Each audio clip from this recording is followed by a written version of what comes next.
बिस्मिल्लाहिर्रहमानिर्रहीम अस्सलाम वालेकुम जी।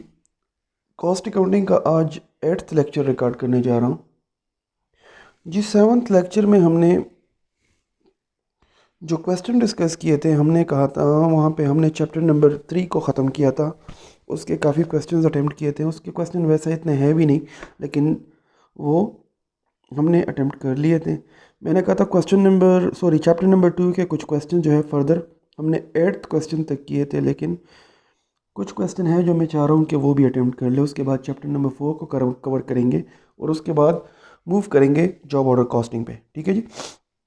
अच्छा जी, अगर आज क्वेश्चन को गो थ्रू कर ले, ये चैप्टर नंबर 2 का अगर 9th क्वेश्चन देखें तो उसका 9th क्वेश्चन का कुछ पोर्शन यहाँ पे और कुछ पोर्शन नेक्स्ट पेज पे इसकी स्क्रीनशॉट ले लें। ठीक है जी। तो क्वेश्चन को डिस्कस करते हैं, रीड आउट करते हैं। क्वेश्चन में है the cost department of the white corporation prepared the following data and cost for the year 19। अच्छा जी, इसमें फिनिश गुड्स दिया है, ओपनिंग क्लोजिंग नहीं है। ठीक है जी। साथ में वर्क इन प्रोसेस दिया है, ओपनिंग क्लोजिंग, मटेरियल दिया है, डिप्रिसिएशन दी है, इंटरेस्ट अर्न दिया है, फिनिश गुड्स इन्वेंट्री क्वांटिटी में दी है। क्वांटिटी में कैसे, मतलब यूनिट्स दिए हैं। जनवरी 1 की इन्वेंट्री यूनिट्स में दिया है कि भाई 300 ओपनिंग इन्वेंट्री थी। क्लोजिंग उसका उन्होंने 420 दिया है, all from current year production. भाई ये जो यूनिट्स उन्हें दिए हैं ना 420, वो कह रहे कि इस साल की प्रोडक्शन से ये रहेंगे। मतलब पुराने जो ओपनिंग थे वो सारे बिक गए, जो इस साल की प्रोडक्शन हुई है उसमें से 420 जो है वो रहेगी। मतलब इस साल की जो प्रोडक्शन कॉस्ट है, अगर उसको हम number of unit of production पे डिवाइड करेंगे तो पर यूनिट कॉस्ट निकलेगा और इसकी वैल्यू हम निकाल सकते हैं। अच्छा जी, मटेरियल परचेज जिसमें डायरेक्ट लेबर कॉस्ट दिया है, इनडायरेक्ट लेबर कॉस्ट दिया है, फ्रेट इन हम किसको कहते हैं भाई, जो चीज़ें हम ख़रीदें उस पे जो कॉस्ट होती है वो ट्रांसपोर्टेशन कॉस्ट, उसको परचेज या सॉरी ये फ्रेट इन भी कहते हैं, ट्रांसपोर्टेशन इन भी कहते हैं, कैरेज इनवर्ड भी कहते हैं। ये मुख्तलिफ तरह के नाम हैं इसके।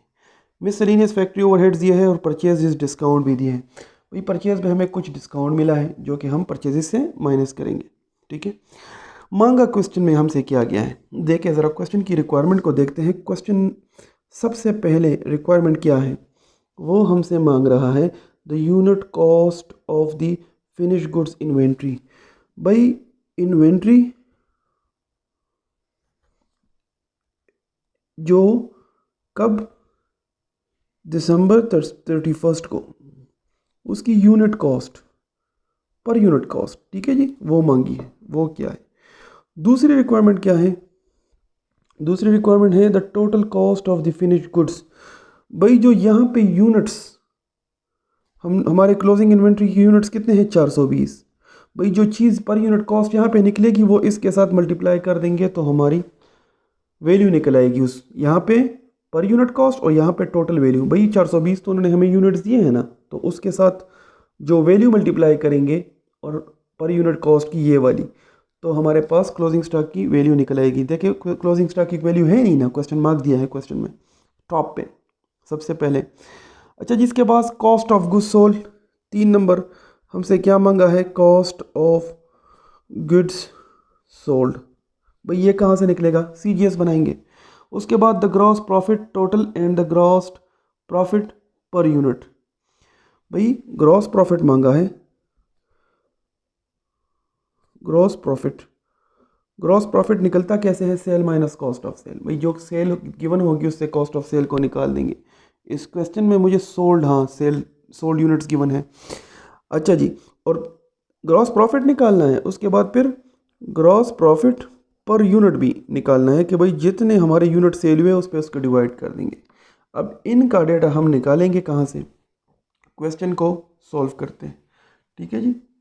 अगर इस क्वेश्चन में हम सीजीएस को बनाएंगे तो हमारे पास बहुत सी चीज़ें आ जाएगी, क्योंकि ये पर यूनिट कॉस्ट नहीं है, ये हमें कहाँ से मिलनी है, जो गुड्स इस साल बने हैं उनका पूरा खर्चा, उसको डिवाइड करेंगे नंबर ऑफ प्रोडक्शन पे, तो क्या होगा हमारे पास पर यूनिट कॉस्ट निकलेगी, जो कि उसने बताया है कि ये जो 420 आइटम है all are from current year production, तभी हम पर यूनिट कॉस्ट हमारी निकलेगी। ठीक है जी, CGS को कंप्लीट करते हैं। भाई CGS में हमारे पास क्या होता है, उसमें सबसे पहले डायरेक्ट मटेरियल। भाई डायरेक्ट मटेरियल में ओपनिंग मटेरियल हमारे पास है, हाँ जी, ये है तकरीबन 34,200, 34,200 का हमारे पास ओपनिंग मटेरियल है। साथ में परचेज, भाई परचेजेस कितने हैं, परचेजेस जो हमारे पास गिवन है क्वेश्चन में वो है 364,000, 364,000। भाई इससे लेस करेंगे डिस्काउंट को, डिस्काउंट हमारे पास कितना है, क्वेश्चन के आखिर में दिया है 5200, उसको माइनस कर देंगे। ठीक है, इससे जो चीज़ निकलेंगी उसके साथ हम प्लस कर देंगे क्या, कि इन्होंने मैं कैलकुलेटर को ज़रा उठाता हूँ। चले पहले ज़रा चीज़ें लिखते हैं। भाई इसके साथ जो चीज़ आएगी उसमें ऐड करेंगे फ्रेट इन, या जिसको हम ट्रांसपोर्टेशन इन भी कहते हैं। इस क्वेश्चन में वो गिवन है 8600 की।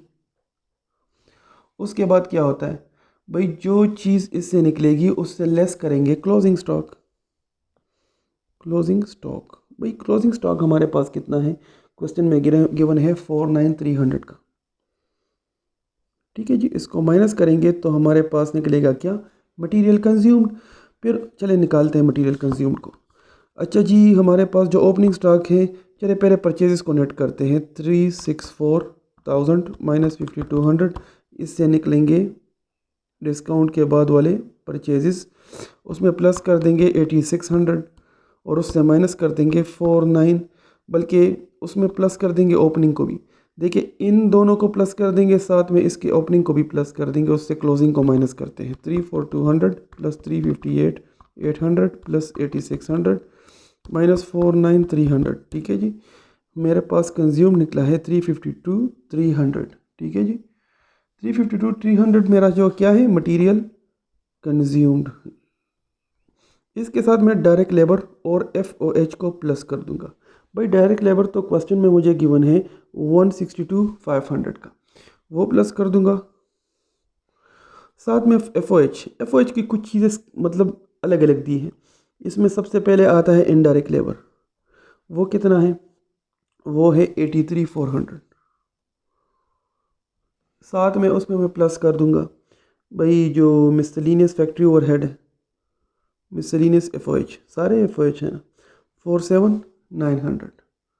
ठीक है जी, लेकिन अगर क्वेश्चन में गौर करें तो हमारे पास डिप्रिसिएशन भी गिवन है। भाई ये इंटरेस्ट अर्नड क्यों दिया है, इसका मुझे यहाँ पे समझ नहीं आ रही, क्योंकि ये वैसे ही एक्स्ट्रा दिया होगा, ये वैसे प्रॉफिट एंड लॉस में ऑपरेशनल एक्सपेंसेस में आता है। ठीक है जी, फाइनेंशियल कॉस्ट में आता है, जो पब्लिशिंग के वक्त हम इशू करते हैं। आप मुख्तलिफ तरह के प्रॉफिट में किस तरह बनाते हैं, भाई sale minus cost of sale GP निकलता है, GP से एडमिनिस्ट्रेटिव एक्सपेंसेस, डिस्ट्रीब्यूटिव एक्सपेंसेस निकाल के प्रॉफिट निकल आता है ऑपरेटिंग। उसके बाद फाइनेंशियल कॉस्ट को भी लेस करते हैं, वो अलग से सेपरेट गिवन होता है, उसको माइनस करते हैं। ठीक है जी, अच्छा डेप्रिसिएशन कितनी है भाई, वो 21,350,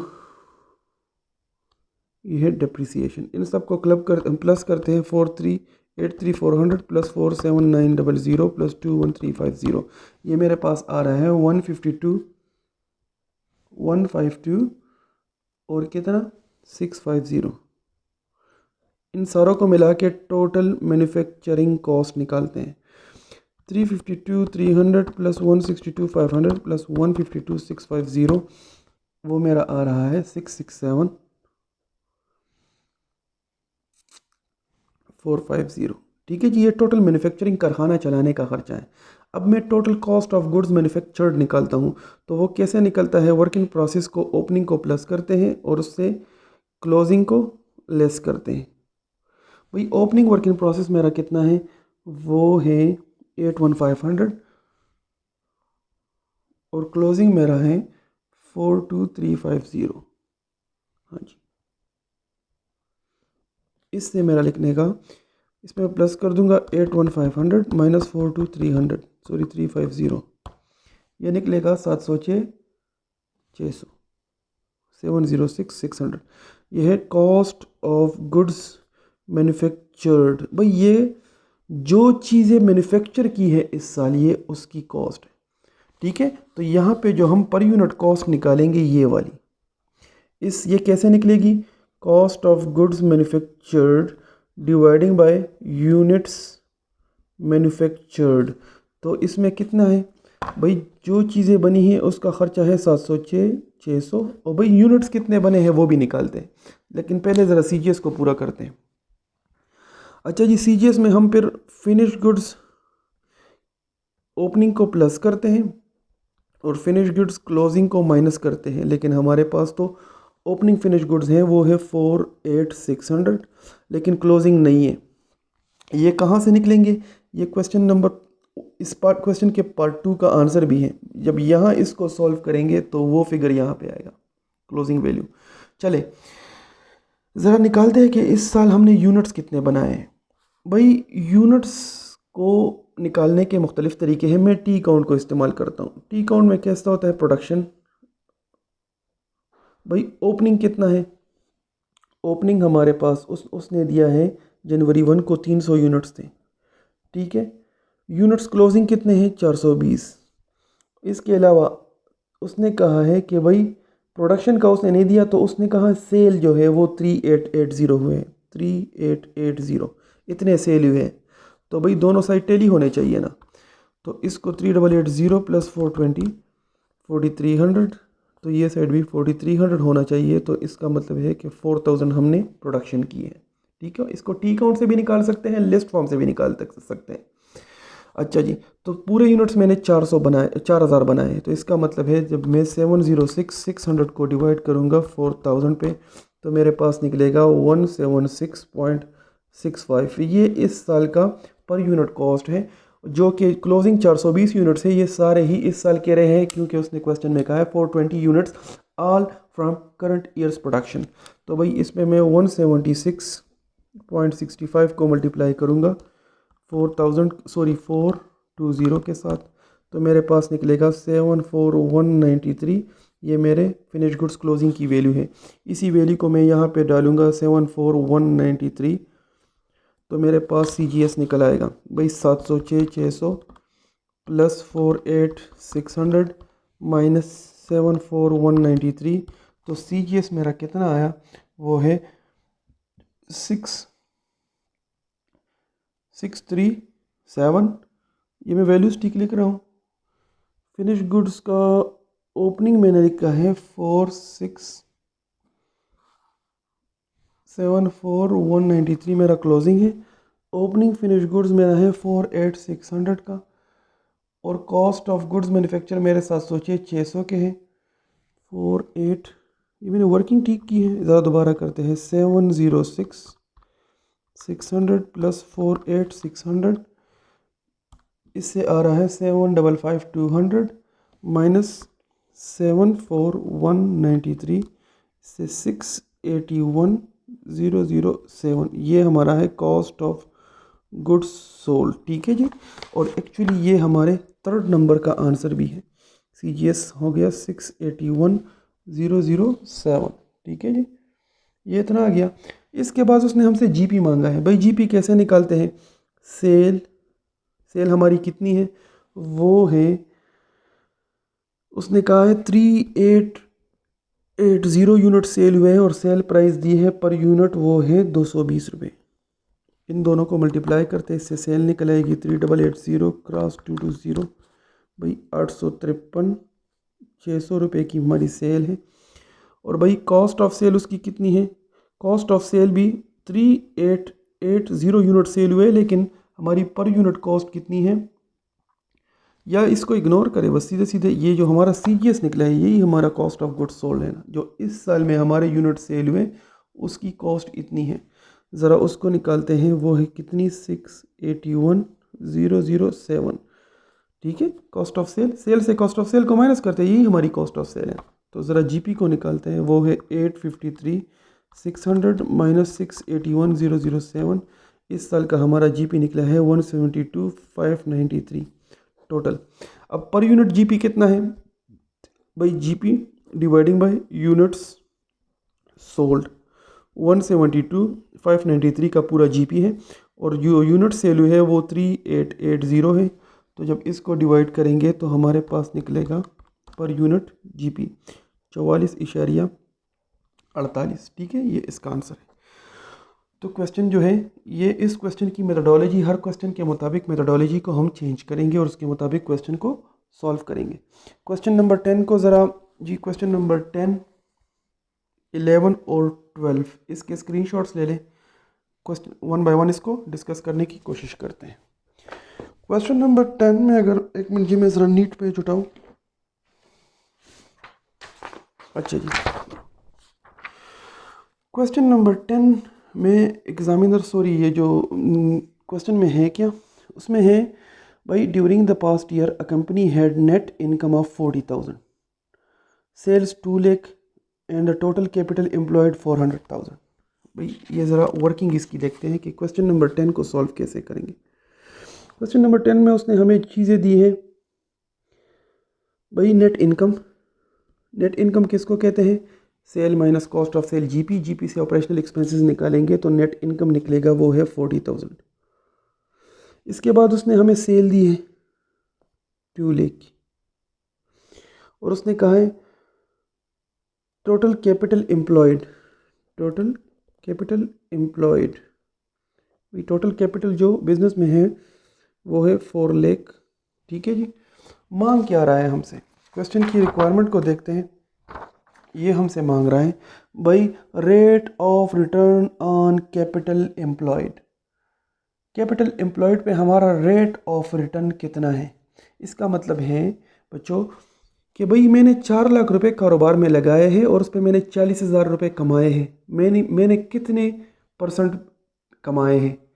ठीक है जी, रिटर्न ऑन कैपिटल एम्प्लॉयड जो होता है इसको परसेंटेज में हम निकालते हैं और इसका फार्मूला है नेट इनकम या net profit dividing by total capital employed. ठीक है जी, तो नेट प्रॉफिट को ऊपर लिखेंगे डिवाइडिंग बाय 4 लाख और क्रॉस 100, तो इससे निकलेगा 10%।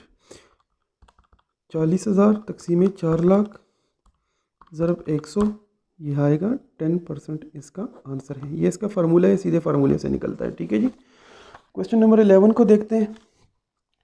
11 नंबर क्वेश्चन में रिक्वायरमेंट्स को देखें। In an accounting conference discussion turn to the possibility of preparing financial statement from a few key accounts. अच्छा, कुछ अकाउंट्स गिवन है जिससे फाइनेंशियल स्टेटमेंट्स बन रहे हैं टुगेदर विद फाइनेंशियल और कॉस्ट रेशियोज। भाई कुछ रेशियोज भी निकाल रहे हैं। The assistant controller of A participating firm provide the following data pre tax income for the year. Pre tax income for the year बच्चों, ये कुछ चीज़ें इस सवाल में देखिए, सवालात मुख्तलिफ एंगल से आ सकते हैं। इस सवाल में अब कुछ चीज़ें गिवन हैं। एक्चुअली ये चीज़ें आपको तब क्लियर होगी जब आपके पास फार्मूले होंगे। भाई रेशोज़, इनके फार्मूले इस चैप्टर नंबर 2 में हमारे पास गिवन है। ज़रा मैं निकालता हूँ। जिस तरह रिटर्न ऑन कैपिटल एम्प्लॉयड का फार्मूला था वो भी इसी चैप्टर नंबर 2 में मैं निकाल के आपको देता हूँ। ये बच्चों इस फार्मूलों को ज़रा देखें। करंट रेशो का फार्मूला है current asset dividing by current liabilities. ठीक है जी, एसेट टेस्ट रेशो, इसका फार्मूला है, ये करंट एसेट से हम इन्वेंट्री को जब माइनस करेंगे तो उसके बाद इसका फार्मूला अगर मैं लिखूँ यहाँ पे, भाई एसेट टेस्ट रेशो का फार्मूला होगा current asset minus inventory dividing by current liabilities. ठीक है जी, इनकम बिफोर एस्टिमेटेड इनकम का इन्होंने income before estimated income tax. अच्छा जी, ये एक्चुअली किसी डेटा की बेस पे, ये जो पिछले एग्जाम्पल है इसकी बेस पे ये लोग निकाल रहे हैं। नेट इनकम देखें, net income dividing by sale उन्होंने निकाला है। ये income before estimated income tax से पहले का जो इनकम है, ये जो अगर इस प्रॉफिट एंड लॉस को हम देखें, यहाँ पे इन्होंने कोई प्रॉफिट एंड लॉस बनाया होगा। ये एक्चुअली इस प्रॉफिट एंड लॉस की बेसिस पे बना रहे। तो देखिए टैक्स यहाँ पे 10,64,000 का है। इससे पहले जो प्रॉफिट है वो 2.4 मिलियन तकरीबन है। उस 2.4 मिलियन को देख के डिवाइड किया नेट सेल पे। तो अगर इसका फार्मूला मैं निकालूं तो ये होगा profit before tax dividing by sale. ठीक है, अगर इसका फार्मूला मैं निकालूंगा तो ये net profit dividing by sale. ठीक है, और ratio of gross profit to sale by GP dividing by sale. और rate return on capital employed जो अभी अभी हमने हल किया है, इसको कहते हैं net asset dividing by capital employed, हमारे टोटल एसेट्स भी इसको कह सकते हैं। ठीक है जी। अच्छा, ये कुछ और फार्मूले दिए हैं, देखें अभी इससे पहले क्वेश्चन में हमने सॉल्व जो किया है क्वेश्चन नंबर 9, उसमें देखें cost of goods manufactured dividing by units manufactured, इसको पर यूनिट मैन्युफैक्चर्ड कॉस्ट इसकी कहती है, per unit cost of the current year production. तो ये मुख्तलिफ तरह के फार्मूले इस क्वेश्चन में दिए, बुक में दिए हैं। ये जो आखिरी 11 नंबर वाला सवाल है, एक्चुअली ये इस रेशोज़ के मुताबिक हल होगा। ठीक है, फार्मूलेस आपने देख लिए, फार्मूलाज आपने इसके स्क्रीनशॉट लिए होंगे, अगर नहीं लिए तो वीडियो को रिवाइंड करके ले लें। अच्छा जी, तो इस 11 नंबर क्वेश्चन को सॉल्व करने के लिए देखते हैं उसने कुछ डेटा दिया है। वो कह रहे हैं कि भाई pre tax income for the year इतना है। प्री टैक्स इनकम किसको कहते हैं भाई? टैक्स से पहले प्रॉफिट बिफोर टैक्स जो है वो है 12 लाख। ठीक है जी। उसके बाद उसने कुछ और दिया है, pre tax income rate on sale. भाई इसका सेल के साथ जो परसेंटेज है, ठीक है, प्रॉफिट बिफोर टैक्स का जो परसेंटेज टू सेल है वो है कितना? वो इसने दिया है 10%। ठीक है जी। इसके बाद ग्रॉस प्रॉफिट रेट जो है जीपी परसेंटेज जो है वो है 40%। और rate of marketing expense to sale, भाई मार्केटिंग एक्सपेंस टू सेल वो कितना है? वो है 15%। उसके बाद लिखा है 5% bond payable represent 37% of the total liabilities of 220 lakh. 5% bonds payable ये लाइबिलिटी है, बॉन्ड्स हमारे पेबल लाइबिलिटी होती है ना, वो कह रहे हैं ये 37.5% ऑफ द टोटल लाइबिलिटीज़ है। 37.5% ऑफ टोटल लाइबिलिटीज़, और टोटल लाइबिलिटीज़ कितनी है? वो है 20 लाख। ये उन्होंने कुछ डेटा दिया है। ठीक है जी। जी, तो इस क्वेश्चन में वो हमसे मांग रहा है प्रॉफिट एंड लॉस बनाना या इनकम स्टेटमेंट बनाना। रिक्वायरमेंट में वो क्या कह रहा है? An income statement for the year based on the above information. भाई हमें इस सवाल में सिर्फ ये चीज़ें गिवन है, इसकी बेस पे हमने क्या बनाना है? Profit and loss account, profit या sorry income statement. Income statement में होता क्या है?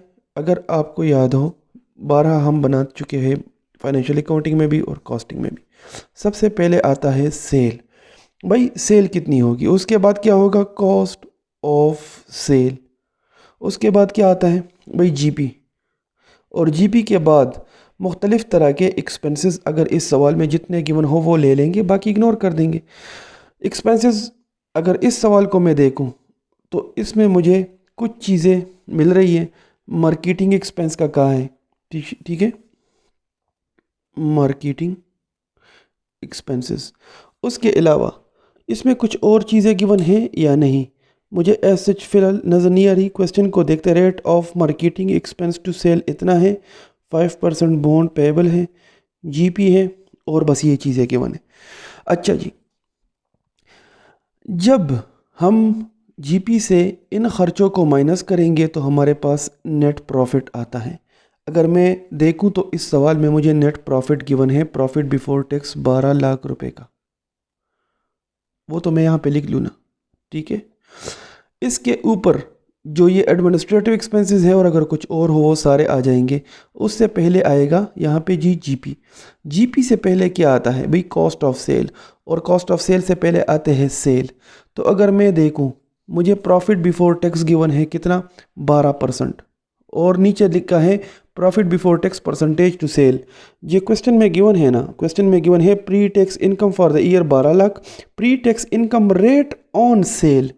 भाई इसका मतलब है कि net profit dividing by sale multiplying by 100 is equal to कितने परसेंट? वो हमारे पास गिवन है 10%। ठीक है जी, 10% ये हमारे पास गिवन है, और ये कितना है? Net profit over cell multiplying by 100। इसका फार्मूला हम पहले यहाँ पे देख चुके हैं। ये जो मैंने आपको स्क्रीनशॉट्स करवाए थे उसमें ये क्लियरली गिवन है कि net profit to income percentage जो है वो कैसे निकलती है भाई, calculate as a percentage of sale, net profit dividing by sale. Okay, अगर इससे मैं निकालने की कोशिश करूँगा तो भाई नेट प्रॉफिट हमारे पास गिवन है 12 लाख, ठीक है, dividing by sale is equal to कितने परसेंट, 10%, ठीक है जी। ये 100% के लिए है तभी इसको मैं इग्नोर कर रहा हूँ 10%। तो मैं ऐसे लिख सकता हूँ, अगर इस सेल को मैं इस साइड पर लेके जाऊँगा तो ये मेरा 12 लाख यहाँ पे रह जाएगा और इक्वल टू, और इस 10% को अगर मैं यहाँ पे ले आऊँ तो ये 10% नीचे आ जाएगा और ऊपर मेरा आ जाएगा सेल, ठीक है जी। वो फार्मूला में ये 100 गिवन भी नहीं है, अमूमन ये जो परसेंटेज निकल आता है इसका मतलब ही है मल्टीप्लाइंग बाय 100 और क्रॉस मल्टीप्लाई कर देते हैं, ठीक है जी। तो ये 100 लिखना भी ज़रूरी नहीं है, वहाँ पे फार्मूले में गिवन है net profit dividing by sale is equal to percentage में आंसर आ जाता है। अच्छा जी, एक्चुअली ये परसेंटेज में नहीं होता, पॉइंट्स में होता है। इसका आंसर क्या आया होगा, 0.1 आया होगा, तो उसकी जगह हम मल्टीप्लाइंग बाय 100 और साथ में परसेंटेज ऐड कर देते हैं, ठीक है। फार्मूले में ये 100 नहीं है। Net profit dividing by sale is equal to percentage. अच्छा जी, तो इस सेल को अगर मैं यहाँ पे ले जाऊँगा और प्रॉफिट को, ये परसेंटेज को मैं इस साइड पे, तो sale is equal to 12 lakh dividing by 10%, और 10% बराबर होता है 0.1 के, ठीक है। इसका मतलब कैसे है, 10 मल्टीप्लाइंग बाय 1 डिवाइडिंग बाय 100, 0.1। अच्छा जी, अगर मैं 12 लाख को तक डिवाइड करूँगा 0.1 पे तो इससे आ जाएगा 12 मिलियन, ठीक है जी, सेल। तो इसका मतलब है हमारी जो सेल है वो है 12 मिलियन, ठीक है। अब उस क्वेश्चन में हमें जीपी परसेंटेज भी गिवन है। भाई ये जीपी परसेंटेज कैसे निकलता है, ये निकलता है GP dividing by sale is equal to 40%। इसका ये मतलब है जीपी परसेंटेज ये है, ठीक है। अब इसमें हमारे पास जीपी है नहीं लेकिन सेल तो गिवन है ना, तो भाई GP dividing by 12 million is equal to 40%। और अगर मैं जीपी को यहाँ पे छोड़ दूँ और 40% यहाँ पे लिख दूँ, उसके साथ ये जब ऊपर जाएगा तो मल्टीप्लाई हो जाएगा 12 मिलियन, ठीक है जी। तो मैं 12 मिलियन के साथ मल्टीप्लाई करता हूँ 40% को, तो इससे आ जाएगा 44.8 मिलियन, 48 लाख। इसका मतलब है कि मेरा जो प्रॉफिट है वो है कितना, 4.8 मिलियन, ठीक है जी। तो जब मेरे पास सेल निकल आया है और जीपी निकल आया है, तो भाई जब मैं सेल से कॉस्ट ऑफ सेल को माइनस करता हूँ तो जीपी निकलता है। तो अगर मैं सेल से जीपी को माइनस कर दूंगा तो मेरे पास कॉस्ट ऑफ सेल निकल आएगी। तो 12 मिलियन माइनस 4.8 मिलियन, तो इसका मतलब है 7.2 मिलियन मेरा क्या है, कॉस्ट ऑफ सेल है। ये देखिए मेरा क्वेश्चन जो है पूरा हो रहा है आहिस्ता आहिस्ता। अब देखिए मेरा जीपी इतना है और मेरा नेट प्रॉफिट इतना है, तो जब मैं जीपी से खर्चों को माइनस करता हूँ तो मेरा नेट प्रॉफिट निकलता है, लेकिन अगर मैं जीपी से नेट प्रॉफिट को माइनस कर दूंगा तो मेरे खर्चे निकल आएंगे, ठीक है जी। 4.8 मिलियन माइनस 1.2 मिलियन, 12 लाख। तो इसका मतलब है मेरे जो ये खर्चे हैं वो 36 लाख रुपए के हैं। जब 48 से मैं 36 को माइनस करूंगा तो तब ये निकलेगा। अब ज़रा देख लूँ ये 36 लाख में क्या क्या आ रहा है, ठीक है जी। इसमें कुछ चीज़ें हमारे पास गिवन है और कुछ चीज़ें हम निकालेंगे। देखिए जी, ये marketing expense to sale percentage भी हमारे पास गिवन है। भाई मार्केटिंग एक्सपेंसेस सेल के 15% है, जिस तरह जीपी सेल का 40% है ना, इस तरह मार्केटिंग एक्सपेंसेस सेल का 15% है। ये जीपी रेशो में सेल के साथ मल्टीप्लाई हुआ है ना, इस तरह ये मार्केटिंग एक्सपेंस टू सेल का रेशो क्या होता है भाई, marketing expenses dividing by sale is equal to 15%। तो भाई जब मार्केटिंग एक्सपेंसेस में यहाँ पे छोड़ूंगा और सेल को ऊपर मल्टीप्लाई करूँगा तो इसका मतलब है 15% मल्टीप्लाइंग बाय सेल, और सेल की जगह मैं लिख दूंगा 12 मिलियन, ठीक है। तो जब मैं 12 मिलियन मल्टीप्लाई करूँगा 15% के साथ तो मेरे 18 लाख रुपए निकल आने हैं। तो इसका मतलब है कि मार्केटिंग एक्सपेंस हमारे 18 लाख हैं। इसके अलावा अगर आप देखें तो हमें कुछ और चीज़ें गिवन है भाई। 5% बॉन्ड। 5% बॉन्ड का क्या मतलब है कि हमारी जो टोटल लाइबिलिटी है उसमें 37% जो है वो बॉन्ड्स है और उसका 5% हम इंटरेस्ट पे करते हैं ईयरली। हमारी टोटल लाइबिलिटीज़ कितनी है? 20 लाख की। उसका 37% जो है, 37.5% हमारे क्या है? बॉन्ड की लाइबिलिटी है। तो भाई इससे हम निकालेंगे हमारी बॉन्ड की लाइबिलिटी टोटल कितनी है। 20 लाख क्रॉस 37.5%। इसका मतलब है हमारे बॉन्ड्स की लाइबिलिटी 7.5 लाख रुपए की है और उस पर हर साल हम 5% इंटरेस्ट पे करते हैं। तो भाई 7.5 लाख के हम मल्टीप्लाई करेंगे 5% से, तो इसका निकलेगा 37,500 रुपये हमने इंटरेस्ट पे किया है। तो भाई और एक्चुअली वो आपको मैंने कहा था कि ये जो फाइनेंस कॉस्ट होता है वो इसके नीचे आता है। ये इससे मार्केटिंग एक्सपेंसेस के नीचे सेपरेट माइनस करते हैं, लेकिन चले खैर मैं लिख देता हूँ फाइनेंस कॉस्ट जो इंटरेस्ट है हमारा वो कितना है? 37,500 का। तो इसका मतलब है ये दो एक्सपेंसेस तो हमें गिवन है, इसके अलावा जितने भी हैं वो हम एज्यूम कर लेंगे कि भाई वो कितने हैं, वो जनरल एंड एडमिनिस्ट्रेटिव एक्सपेंसेस हैं। अदर एक्सपेंसेस जो जनरल, भाई मार्केटिंग भी हो गए, फाइनेंस भी हो गया, तो एडमिनिस्ट्रेटिव रह गया है ना, तो ये हम एज्यूम कर लेंगे कि ये बाकी हमारे एडमिनिस्ट्रेटिव हैं। तो भाई अगर टोटल 36 लाख है जिसमें से 18 लाख इसके हैं और 37,500 इसके, तो बाकी कितने रह जाएंगे? 36,000 लाख मनफी 18 लाख मनफी 37,500 फाइनेंस का निकल जाएगा, तो तकरीबन 17,62,500 रह जाएगा। वो हम कहते हैं एडमन का हो गया। तो ये देखें आपका प्रॉफिट एंड लॉस कंप्लीट हो गया। हमने रेशो से प्रॉफिट एंड लॉस को बना लिया। यही क्वेश्चन इसका आंसर है। अगर आप ऊपर से चेक करेंगे तो भाई 12 मिलियन माइनस 72 लाख, तो इससे आएगा 48 लाख।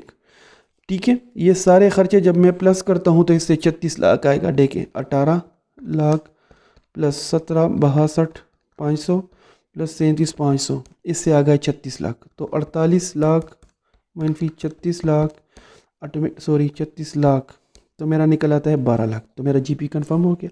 यही मेरा प्रॉफिट एंड लॉस है और यही इस क्वेश्चन का आंसर है। अच्छा जी, अब क्वेश्चन नंबर, लेक्चर हमारा काफ़ी लेंथी होता जा रहा है, लेकिन चले ये क्वेश्चन नंबर 12 भी सॉल्व कर देते हैं ताकि ये चैप्टर कम से कम आज पूरा हो और अगला लेक्चर जो है वो स्पेसिफिकली हम चैप्टर नंबर 4 को दे दें। ठीक है जी, नया पेज उठाता हूँ नीट। अच्छा जी, क्वेश्चन नंबर 12 को इसके स्क्रीनशॉट आपके पास है, जल्दी जल्दी रीड करते हैं। क्वेश्चन की रिक्वायरमेंट्स काफ़ी ज़्यादा है लेकिन क्वेश्चन इतना लेंथी नहीं है। ठीक है जी, इंशाल्लाह जल्दी हो जाएगा। अच्छा जी, इसमें record of the Yukon refrigerator company shows the following information for the 3 months ending March 31, 2019। इसके क्वेश्चन के कुछ रिक्वायरमेंट्स हैं। ये क्वेश्चन नंबर 12 चैप्टर नंबर 2 का हम हल कर रहे हैं। 1 क्या मांगा रहा है? Income for the period. भाई क्या इनकम निकालनी है? इनकम कैसे निकालते हैं? इनकम फॉर द पीरियड, भाई नेट प्रॉफिट जो, तो इसका मतलब है कि ये हमसे प्रॉफिट एंड लॉस बनवाएगा। ठीक है जी, लेकिन प्रॉफिट एंड लॉस बनाना भी, इसके लिए कॉस्ट ऑफ सेल भी बनाना पड़ेगा, लेकिन चले बनाते हैं। इसके अलावा उसने प्रॉफिट एंड लॉस बनाने के लिए हमें इंफॉर्मेशन भी दी होगी मुख्तलिफ़ तरह की। देखते हैं उसने हमें क्या क्या दिया। भाई इनकम निकालने के लिए हमारे पास सबसे पहले सेल होना चाहिए। ठीक है, उसके बाद कॉस्ट ऑफ सेल होना चाहिए, तो तब मेरा जीपी निकलेगा। और उसके बाद मेरे कमर्शियल और एडमिन एक्सपेंसेस वगैरह जो है वो सारे मनफी होंगे। तो मेरा इससे पहले क्वेश्चन में जिस तरह हमने हल किया है, देखते हैं इसमें क्या क्या गिवन है। भाई मटेरियल परचेज्ड, ये कॉस्ट ऑफ सेल इसके अंदर भी बना सकते हैं, लेकिन हम यहाँ पे सेपरेट बनाते हैं वर्किंग के तौर पे। इसके मैं लिखता हूँ WO नंबर 1, वर्किंग 1 में ये हम बनवा रहे हैं। अच्छा, इसने सबसे पहले दिया मटीरियल परचेज्ड, तो भाई डायरेक्ट मटीरियल में हम सबसे पहले ओपनिंग प्लस के साथ ऐड करते हैं परचेजेस को। परचेजेस कितने हैं? 19,46,700। क्वेश्चन के मुताबिक डेटा फीड करते हैं। फिनिश गुड्स इन्वेंट्री जनवरी 1, 2019 या जो भी 19 है। भाई इन्वेंट्री जो है 1 जनवरी को हमारे पास, ये 31 मार्च को बना रहे हैं हम ना, तो 1 जनवरी की जो इन्वेंट्री फिनिश गुड्स की है वो 43,000 है। मटेरियल की कितनी है? वो है 268,000। तो ओपनिंग इन्वेंट्री हमारी हो गई मटेरियल की 268,000। इन दोनों को प्लस कर देंगे, इससे लेस करेंगे क्लोजिंग स्टॉक को जो गिवन होगा। अच्छा, उसके बाद फिर डायरेक्ट लेबर हमारे पास गिवन है, कितने हैं? 2125,800। ठीक है जी। इसके बाद FOH है।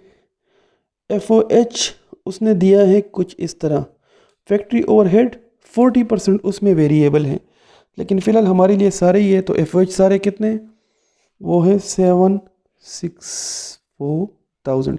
इसमें 40% वेरिएबल है और ये किसी पर्पस के लिए दिए होंगे। देखते हैं क्वेश्चन में कुछ रिक्वायरमेंट होगी। अच्छा जी, ये हो गया।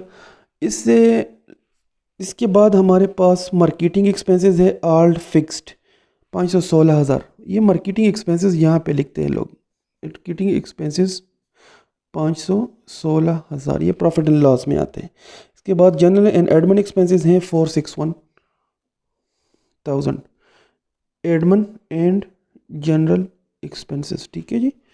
इसके बाद सेल है 6,634,000, 6,634,000 भाई 66,34,000 रुपये की सेल है। No unfinished work in hand, भाई finish work in process opening भी कोई नहीं है और क्लोजिंग भी नहीं है, वर्क इन प्रोसेस। ठीक है, अनफिनिश्ड। तो मटेरियल क्लोजिंग दिया है 167,000। ये इसको लेस करेंगे तो इससे डायरेक्ट मटेरियल कंज्यूम निकलेगा। भाई वर्क इन प्रोसेस है ही नहीं, तो इसका मतलब है जो TMC निकलेगा वो ही हमारा कॉस्ट ऑफ गुड्स मैन्युफैक्चर्ड होगा, क्योंकि वर्क इन प्रोसेस ना ओपनिंग है ना क्लोजिंग है। और इसके बाद फिनिश गुड्स जो हैं वो ओपनिंग प्लस होंगे और क्लोजिंग जो है वो माइनस होंगे। ओपनिंग फिनिश गुड्स कितने हैं? वो है 43,000 के, और जो क्लोजिंग है वो है हमारे पास 200 रेफ्रिजरेटर कॉस्टेड एट 395। इसका यहाँ पे गिवन है 200 मल्टीप्लाइंग बाय 365। 200 रेफ्रिजरेटर पड़े हैं, उसकी कॉस्ट है 365 दी है, सॉरी 395 है। तो 200 क्रॉस 395 जब करूँगा तो 79,000 रुपीज़ के मेरे पास क्लोजिंग फिनिश गुड्स हैं। ठीक है जी। अच्छा, मटेरियल कंज्यूम को निकालते हैं। 268,000 प्लस 194,600 माइनस 167,000। कंज्यूम्ड मेरा निकला है कितना? 20,47,700। अच्छा जी, इसमें फिर मैं डायरेक्ट लेबर और FH को प्लस करता हूँ। 2125,800 प्लस 764,000, तो मेरा जो TMC है वो है 4,93,7,500। और एक्चुअली ये मेरा कॉस्ट ऑफ गुड्स मैन्युफैक्चर्ड भी है, क्योंकि वर्क इन प्रोसेस ना ओपनिंग है ना क्लोजिंग है। ठीक है जी, कॉस्ट ऑफ गुड्स मैन्युफैक्चर्ड हो गया। अब इसमें मैं ओपनिंग फिनिश गुड्स को प्लस करता हूँ और क्लोजिंग उससे माइनस करता हूँ, तो मेरा CGS cost of goods sold निकलेगा 4.9 मिलियन तकरीबन। तो ये निकल रहा है 491,500। ठीक है जी। अब इसको मैं माइनस करूँगा 66,34,000 से माइनस, तो मेरा पास GP निकलेगा 1,732,500। और इससे मैं ये दोनों एक्सपेंसेस निकाल दूंगा। ये दोनों कितने बनते हैं? 516,000 पर 461,000, 977,000। जब मैं इससे माइनस करूँगा तो मेरा नेट प्रॉफिट निकलेगा तकरीबन 1,732,500 माइनस आंसर 755,500। भाई ये मेरा नेट प्रॉफिट है इस साल का। ठीक है, ये नेट प्रॉफिट निकालना तो आपने काफ़ी क्वेश्चंस में इसको कर लिया। होपफुली अब इसमें आपको कोई मसला नहीं आना चाहिए। अब रिक्वायरमेंट नंबर 2 में क्या क्या है? The number of units manufactured, भाई यूनिट्स बनाए कितने हैं? तो इसको ज़रा गौर से देखें। हमने T काउंट पे भी बना सकते हैं, लिस्ट फॉर्म में भी बना सकते हैं। भाई ओपनिंग फिनिश गुड्स हमारे पास कितने थे? 100 थे। क्लोजिंग कितने हैं? 200। और इस साल बेचे कितने हैं? वो सेल के साथ लिख के हैं। जो ओपनिंग है वो ऊपर ओपनिंग फिनिश गुड्स के साथ लिख के हैं, जो क्लोजिंग है वो आखिर में लिख के हैं, और जो सेल है वो है 12,400। तो ये क्रेडिट होंगे। तो इसका मतलब है दोनों साइड को टैली करेंगे, ये आ जाएगा 12,600, 12,400 प्लस 200। ठीक है, और इससे माइनस कर देंगे 100, तो यहाँ पे आ जाएगा 12,500। ठीक है जी, 12,600। तो ये जो है 1200 500 ये मेरे प्रोड्यूस्ड है। मैं ख़ुद टी फॉर्म में करता हूँ, लिस्ट फॉर्म में भी कर सकते हैं। अच्छा, अब इसके बाद और क्या मांगा है? 3 नंबर मांगे है the unit cost of refrigerator manufactured. भाई जो बने हैं उनकी पर यूनिट कॉस्ट क्या है भाई? Cost of goods manufactured, cost of goods manufactured dividing by units produced. ये करेंगे भाई, कॉस्ट ऑफ गुड्स मैन्युफैक्चर्ड इतना है 4,937,500। इसको डिवाइड कर दूंगा प्रोडक्शन पे जितने बनाए हैं, तो इससे पर यूनिट कॉस्ट निकल आएगा 4,937,500 डिवाइडिंग बाय 1,2,500 395। अगर इसको आप देखें तो ये फिनिश गुड्स के साथ 395 लिख का भी था, ठीक है। जस्टिफाई भी हो गया कि ये सारे इस साल के रह गए। इसके बाद क्या मांग रहे हैं? GP, gross profit per unit. तो ग्रॉस प्रॉफिट पर यूनिट कितना है भाई? हमारा जीपी है कितना भाई? GP dividing by unit sold, इसको सोल्ड के साथ करेंगे। जीपी है 1,732,500। सेल कितने हुए हैं भाई? वो है 12,400। तो इससे हमारे पर यूनिट जीपी निकलेगा, वो कितना होगा? वो होगा 1,732,500 डिवाइडिंग बाय 1,2,400। ये निकला है तकरीबन 139.72 कर दे, ठीक है जी। ये हमारा जीपी पर यूनिट निकला है। Fourth number. फिफ्थ को देखे दें, इनकम पर यूनिट सोल्ड। भाई income per unit sold fifth में आता है। भाई इनकम हमारी कितनी है? वो है income dividing by units sold. तो भाई इनकम है हमारी 755,500 डिवाइडिंग बाय 1,2,400 हमारे नंबर ऑफ यूनिट सोल्ड हुए। 755,500 डिवाइडिंग बाय 1,2,400, तो ये तकरीबन 60.92 या 93 कर देते हैं, 93, ठीक है, राउंड कर दिए। 6 नंबर की रिक्वायरमेंट क्या है? 6 नंबर में ये मांग रहे हैं the ratio of gross profit to sale. भाई जीपी टू सेल रेशो ये परसेंटेज में निकलता है। इसको करेंगे भाई 1,732,500 डिवाइडिंग बाय 6,634,000। ये कितना निकल रहा है भाई? 1,732,500 डिवाइडिंग बाय 6,634,000। ये आ रहा है 0.26115। जब इसको मैं 100 के साथ मल्टीप्लाई भी करता हूँ, 100 पे डिवाइड भी करता हूँ, ये परसेंटेज में कन्वर्ट करने के लिए 0.26115 मल्टीप्लाइंग बाय 100/100, तो ये ऊपर वाले इसके साथ मल्टीप्लाई हो जाएगा तो 26.115 आ जाएगा, और ये 1/100 जो रहेगा उसकी जगह परसेंटेज आ जाएगा, ठीक है। ये परसेंटेज में इसका आंसर है। ये इस परसेंटेज की समझ ना लगी हो तो वीडियो रिवाइंड कर दें, दोबारा से देख ले थोड़ी सी। अच्छा, 7 नंबर में the income to sale percentage. भाई 7 नंबर में जिस तरह जीपी टू सेल निकला है, यहाँ पे इनकम टू सेल भी है। इनकम हमारी नेट प्रॉफिट को कहते हैं। वो कैसे निकालेंगे भाई? 755,500 डिवाइडिंग बाय 6,634,000। इसी तरह 755,500 डिवाइडिंग बाय 6,634,000, ये आ रहा है तकरीबन कोई 0.1138, जिसको हम लिखेंगे 11.38%, ठीक है जी। 8 नंबर में the break even point in sale. भाई ये ब्रेक इवन पॉइंट क्या है? इसको अभी सिर्फ फार्मूले के तौर पर देख ले कि भाई ये एक फार्मूले से निकला है, ठीक है, लेकिन इंशाल्लाह इसको हम डिटेल से इस पे पूरा चैप्टर पढ़ेंगे। फिलहाल सिर्फ फार्मूला सीख ले भाई। ब्रेक इवन उस पॉइंट को कहते हैं, उस सेल को कहते हैं जिस पे हमारा प्रॉफिट और लॉस सिफर हो, जिस पे हमारा नेट प्रॉफिट जो है ये इतना नहीं आएगा, बल्कि वो सेल अमाउंट है जिस पे ये चीज़ ज़ीरो आएगी, ठीक है।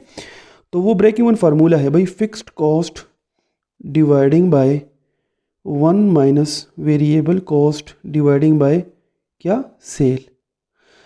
तो इस क्वेश्चन में ये चीज़ें हमारी फिक्स्ड कॉस्ट है, ये भी फिक्स्ड है, ये भी फिक्स्ड है, ठीक है। क्वेश्चन में उसने दिया है भाई एडमिन और मार्केटिंग एक्सपेंसेस जो है वो भी फिक्स, उसके सामने ऑल फिक्स्ड लिखा है। जनरल के साथ में भी ऑल फिक्स लिखा है। और इसके अलावा जो ये फैक्ट्री ओवरहेड है भाई, फैक्ट्री ओवरहेड भी उसमें 40% वेरिएबल है और 60% जो है वो क्या है? वो हमारे पास फिक्स्ड है।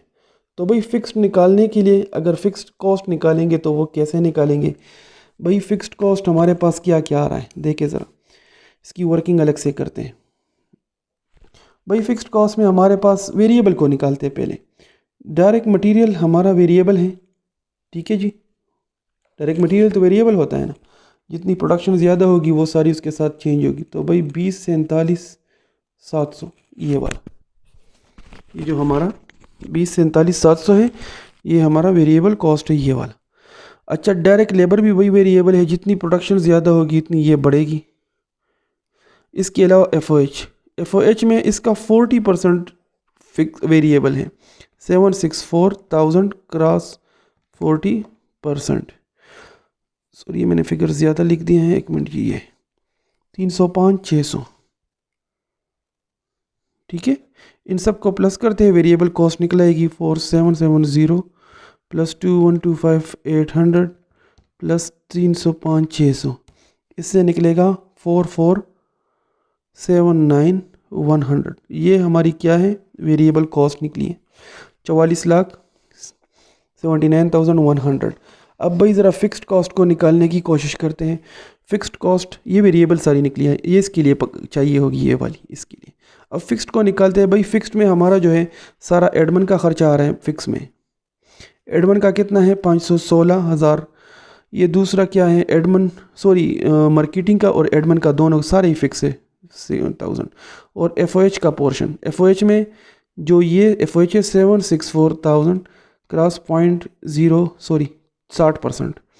40% उसका वेरिएबल है तो 60% उसका फिक्स होगा, ठीक है जी। इस सब को भी प्लस करते हैं, 516,000 प्लस 416,000 प्लस 458,400, ये निकलेगा 1390,400, ठीक है जी।